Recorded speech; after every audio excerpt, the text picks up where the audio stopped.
In today's tutorial we're going to work on the Easy Peasy Crochet Baby Blanket. This is a really unique style. This is like granny squares, but it's done in the horizontal, so it's not around in the circles. Really quite easy to do, and this is a great for a charity project as well as a gift for somebody that you love.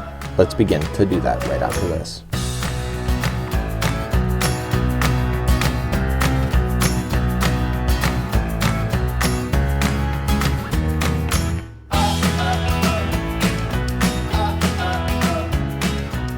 Welcome back to the Crochet Crowd as well as yarnspirations.com. I'm your host Mikey. Today we're going to work on this Easy Peasy Crochet Baby Blanket. This is just like a granny square, but it is not a square. It does appear to be a square, but you work at it going horizontal up and up like this, so not round in circles. Really quite easy to do. It's a Caron 1 pound yarn. It's asking for 2 balls, also a size J 6mm crochet hook today in order to solve this. Now I will tell you that when I was 15 years old, my second blanket that I ever did was like this. The only difference that I did is I doubled up on the strands, so I used 2 strands at one time. It doubled up the thickness, making it warmer. So if that's an option that's for you, or even a lapgan for somebody that may be in a wheelchair for charity reasons, it's a great way to use up your yarn, and I used a lot of spare yarn at the same time in order to really make a really cool afghan at the same time. So let's go on in this pattern. Let me show you a little bit more about this, and then we'll get started with the stitch work right after this. On page number 2 you're going to see what is called a diagram key. This is also for beginners, this particular pattern. So you're going to notice that you have the diagram and you can see it's going back and forth. Okay, so you see black and then blue, black and then blue. It's going up, and then this border is done after everything is done and you go all the way around. So these T-shaped looking ideas are called double crochets that you see here. You can see that the double crochets work in 2 spaces in between 3 double crochets from the group below. The period is a slip stitch and the oval is a chain. Now I also figured this out. If you want to make this even bigger from what you see, the chain counts are in multiples of 3 plus 1. What does that mean if you're a beginner? It means that you can either take your calculator and times 3 by a certain number to give you that, and then add 1 chain. But what I like to do is that I chain 1 2 3 1 2 3 1 2 3 1 2 3 until I get to the size that I want, and then I just have to add 1 chain at the end before I begin to do all the fancy stitch work that you see here. So that's what's called as a multiple of 3 plus 1. So let me show you how to get started, and I will show you how to do the border as well. The border, especially on the sides here, is really kind of subjective to you on where you put it in, but I will show you tips on how to do that as well. So this is a combination of using 4 different rows to get started, and then once you see the repeat pattern is really quite easy at the same time. It's like the granny square. So let's begin to do this next.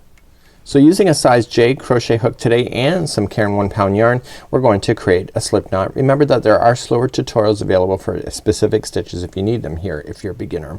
So as I promised you, it's in sets of multiples of what we had is in 3 plus 1, but if you're looking at the instructions and want to do the baby blanket just like you see, you have to just chain 115. If you like to customize it, you can do what I'm about to do. So you just chain in multiples of 3. So 1 2 3, and then you look at it, is it big enough, yes or no? If not, 1 2 3, and then 1 2 3 1 2 3 1 2 3 and 1 2 3. Please don't email me and ask me how many chains it does to take like to make a bigger size blanket. What I would just do is put this chain down on something that you already have, and then you can get the sizing from that. So this chain would equal the size. Don't stretch your chain, just let it relax and just lie it down on something that you already want. So let's begin to do we have to, once we get that, we have to add 1 chain at the end. So it's multiples of 3 plus 1, and if again if you're doing the pattern you would have chained 115. Let's begin to do the next one. To begin, what we have to do is we have to count back for the 5th chain from the hook. So we look back underneath there and say this is 1 2 3 4 5. Turn the chain over and get the back hump only and double crochet into that one, and I want you to double crochet into that one 3 times. So 1, the same chain again, 2 and 3. So that's one group of 3 double crochets. So in this particular pattern we don't chain 1 in between these groups, we simply just continue to move along. So we just have to skip over 2 empty chains, so 1 and 2, go to the 3rd, and in the 3rd one put in 3 more double crochets. You're gonna do that all the way across your chain regardless in the size. Okay, so there's gonna be 3 double crochets here. Okay, so then skip over 2, so 1 and 2, go to the 3rd and double crochet again.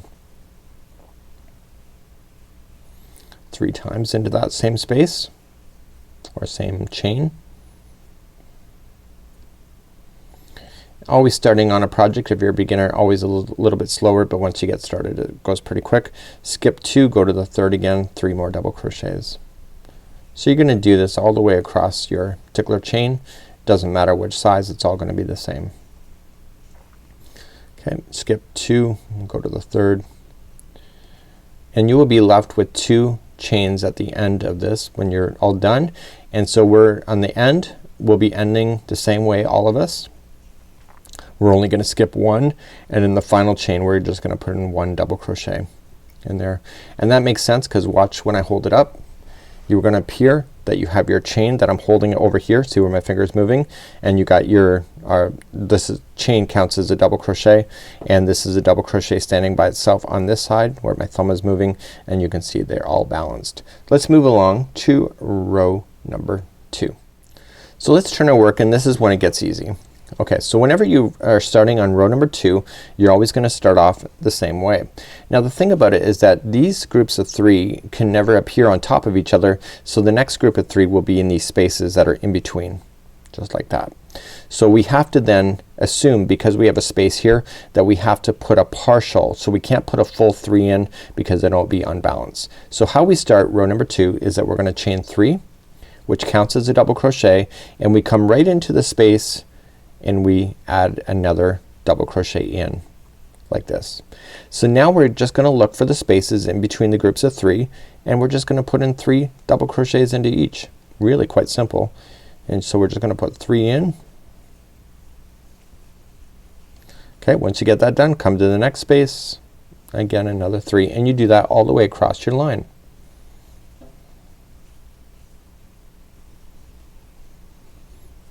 Okay, come into the next space, just do your groups of 3. So how you started with this is that you had 1 chaining of 3 and 1 double crochet standing by itself at the end. So we have to consider that when we're getting all the way to the other side. So continue just to work across and putting in 3 double crochets into each one of the spaces in between. Okay, so now here's the last one, but you can see I have over here, there's a space right here, so you have to finish this one and only put 2 double crochets in. So you can't put the full 3 in there because then it will be unbalanced.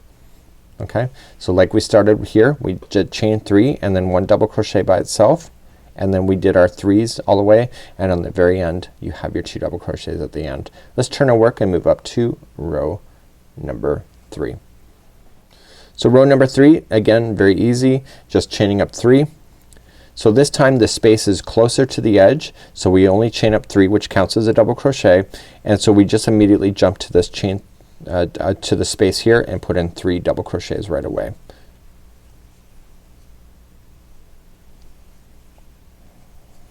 Okay, like that, and then you just put in 3 double crochets into each one of the spaces that are in between the groups of 3 in the row below. So the rows can only start 2 different ways, just like I had showed you already in the past, and then in this row. Okay, that's it. That's really quite easy. But what we want to pay attention to is that we need to pay attention to what row we finish on. So the row that we're gonna finish on will be one more. I'm gonna do one more row of row number 2, and that will make it so that it will be even all the way around. So you have to be conscientious of that. You'll read that in the pattern as well. So I'm coming up into the final space like so, and then I just double crochet into the top of the chain 3 chain. Okay, so just 1 double crochet by itself. So it's just like you had right here. See, one's by itself, this one's got 2, this one's 1. Same thing at the other side. So you got 1 by itself, 2, and then 1. Let's turn our work and just repeat one more row of row number 2, and let's begin to do that. So we start off chaining a 3, so 1 2 3, and we come right into the space and we add another double crochet in. So if you're ever confused, just remember one row is gonna have 2, the next one is just gonna have 1, so this must be 2. Let's just do 3 double crochets into each one of these spaces going all the way across. And you can do this as big as you want to go. So you can go as wide as you need it to go when you started your chain, and now you can go as tall as you need to go, as long as you don't run out of yarn in order to make this. Now this is the baby size according to the pattern, so you'll see that you'll be stopping around the 40-inch mark when you're going to do this. Again, that's subjective to you. So what we're gonna do is I'm gonna come all the way to the end here. So what do we gotta do? Okay, so we have a chain space there, so we're just gonna put in 2 double crochets in the final, just like that. And that makes sense because you got 2 here, 1 here, 2 here. Okay, so now let's show you how to go all the way around on this in order to do a border. So let's turn to work and start doing a border. So your blanket obviously would be bigger.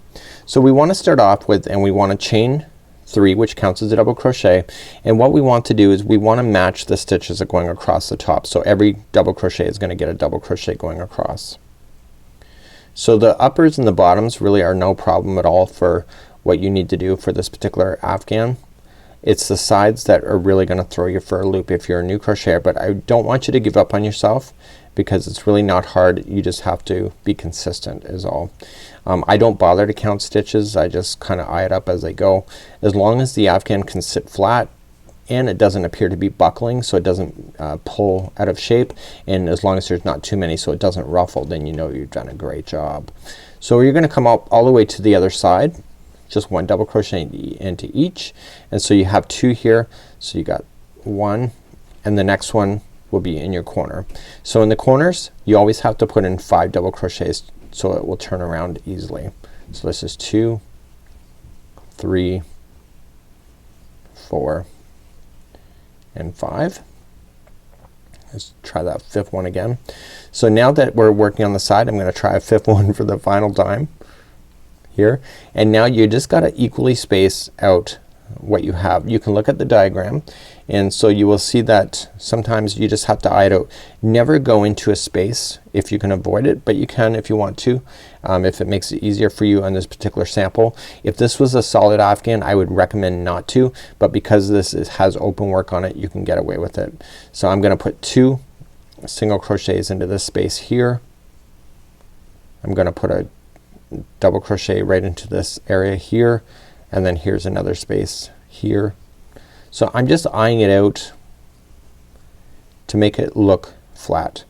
So here's another corner here. So in the corner, remember what it was, is 5 double crochets.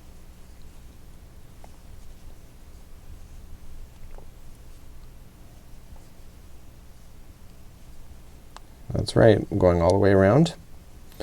Okay, so 1, 2, 3, 4, 5, and now we come along the bottom. But you're gonna notice the bottom is that you have these gapping spaces. So I go into the bottom section here for a double crochet, and do you remember how many chains you skipped when you did in between? If you said 2, you're right. So you're just gonna put in 2 double crochets into that same space to make it look even, and then come up to the next bottom one. Notice how I'm trapping in that straggler on top, so I'm making it that it's part of it so that you'll never see where you started on this afghan. Come to the bottom. Okay, the next one is to chain 2 so that I'm putting in 2 double crochets. Okay, coming up all the way across. So I'm gonna turn my corner again very shortly. This one here, and now I'm gonna turn. So this next final space I'm gonna put in my 5. So 1, 2, 3, 4, and 5, and I'm gonna come up the side like I did on the last one. Okay, so I'm just gonna eye it out. I'm not counting my stitches, just kind of working it out as I go. And I'm gonna go in the space here for 2, and I'm coming into the, okay, so here I have here, this is where I started, so I wanna make sure that I'm looking for that. So where I started here is exactly what I'm gonna do, is that I'm gonna put in my 5 double crochets right in the corner. So the chaining of 3 counts as one of them. So don't forget, then you'll end up with just 4 double crochets in the same section, and then you just join it to the top of the beginning chain 3 that you started with. And that would be how you would go all the way around just like this. It's really quite easy to do, and it's a really great project. So if you're looking for a great charity project, this is one of them. If you're looking for something for a gift or somebody that you love, or even for something for your home, this is a great one too. So until next time, I'm Mikey on behalf of the Crochet Crowd as well as yarnspirations.com. Have a great day.